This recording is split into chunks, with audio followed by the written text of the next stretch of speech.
पत्नी, मैं तुम्हारी नीली शर्ट प्रेस कर रही थी तो शर्ट एक जगह पर थोड़ा सा जल गई। पति, कोई बात नहीं, मेरे पास वैसी ही एक और नीली शर्ट है। पत्नी, मालूम था मुझे, इसलिए उस शर्ट का उतना ही कपड़ा काटकर मैंने उस जली हुई शर्ट में जोड़ दिया। एक होशियार पत्नी।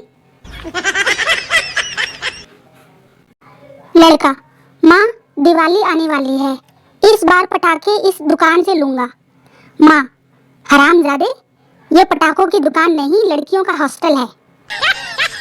लड़का, मुझे क्या पता, एक दिन पापा कह रहे थे कि यहाँ एक से एक धांसू पटाखे हैं। संता गधे पर बैठकर कॉलेज जाता था। फाइनल ईयर में वो फेल हो गया और फिर पैदल कॉलेज जाने लगा। बताओ क्यों? क्योंकि गधे की ग्रेजुएशन पूरी हो गई थी। दोस्तों, पाकिस्तान को सिर्फ एक आदमी ठिकाने लगा सकता है और वो है राहुल गांधी, क्योंकि इसने जब 130 साल पुरानी कांग्रेस को ठिकाने लगा दिया तो 67 साल पुरानी पाकिस्तान की क्या औकात। माइकल, बॉस, इस आदमी ने हमारे साथ गद्दारी की है। अजीत, इस कुत्ते के एक हाथ में टाइटन की घड़ी और दूसरे हाथ में HMT की घड़ी पहनाओ। माइकल, लेकिन बॉस, यह तो गद्दार है। अजीत, हम जानते हैं, इसको बताना है कि अब ये 2 घड़ी का मेहमान है।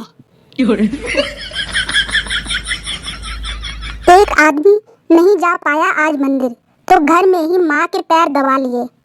माँ की ममता भावनाओं में बह निकली।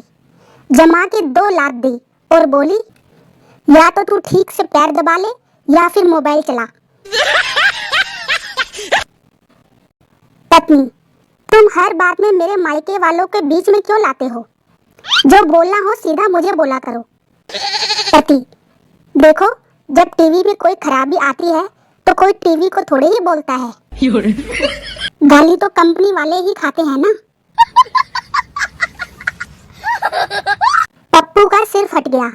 नर्स, नाम क्या है? पप्पू, उम्र 26 साल, शादीशुदा हो?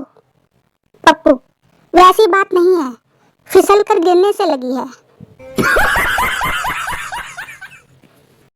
बाजार में एक महिला को दोनों हाथों में भर भर के मेहंदी लगवाने के बाद याद आया कि वो स्कूटी पर अकेले ही आई है। वो परेशान खड़ी थी कि तभी उसके एक पड़ोसी सज्जन ने उसे पहचान लिया और फिर उसी की स्कूटी में उसे घर तक छोड़ दिया। घर पहुंचने पर पड़ोसी को याद आया कि अपनी बाइक और बीवी दोनों को तो वो बाजार में ही छोड़ आया है। Oh, no! टीचर, नालायक, क्लास में दिन भर लड़कियों के साथ इतनी बातें क्यों करता है? स्टूडेंट, सर, मैं गरीब हूँ, मेरे मोबाइल में व्हाट्सएप नहीं है।